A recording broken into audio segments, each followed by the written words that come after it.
ఇదివరకు ప్రతి రాష్ట్రానికి ఇంజనీరింగ్ ప్రవేశాలు ఉండే ఎంసెట్లు ప్రతి రాష్ట్ర ఇంజనీరింగ్ మెడికల్ రెండింటికి కలిపేసి ఎంసెట్లు నిర్వహించేవాళ్ళు. ఆ తర్వాతన కేంద్రం ఈ మొత్తాన్ని ఒకే ఘాటును తీసుకొచ్చేసింది. అటు పక్కన ఇంజనీరింగు జాతీయ స్థాయి పరీక్ష, అట్లాగే మెడికల్ కూడా జాతీయ స్థాయి పరీక్ష. దేశంలో ఉన్నటువంటి అన్ని యూనివర్సిటీలు ఇదివరకు ఒక్కొక్క రాష్ట్రానికి వెళ్ళి పరీక్షలు రాసే పరిస్థితి నుంచి ఒక్క చోట రాసేస్తే దేశంలో ఎక్కడైనా సరే సీట్ సంపాదించడం అన్నటువంటిది. అయితే ఇది మన కార్పొరేట్ విద్యా సంస్థలకి కష్టకాలమైంది. ఇదివరకు అయితే ర్యాంకులు మాదే 1-1-1-1 2-2-2-2 అంటూ ప్రచారం చేసుకునేవాళ్ళు, కానీ ఇప్పుడు సాధ్యం కావట్లేదు. అసలు టాప్ 100లో రావడానికి నానా తెప్పలు పడుతున్నారు. టాప్ 10 అయితే అసాధ్యమవుతున్నటువంటి పరిస్థితి.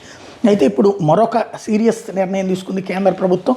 అన్నింటినీ అనుసంధానం చేస్తూ యూజీసీ, ఏఐసిటిఈ, ఎన్సిటిఈ స్థానంలో ఒకే రెగ్యులేటర్ తీసుకొస్తుంది. వికసిత్ భారత్ శిక్షా అధిక్షణ్ బిల్లుకి కేంద్ర కేబినెట్ ఆమోదించేసింది. దీంతో కేంద్ర మంత్రివర్గం తీసుకున్నటువంటి ప్రత్యేకమైనటువంటి నిర్ణయం ఉన్నత విద్య మొత్తాన్ని ఒకే ప్లాట్ఫామ్ కిందకి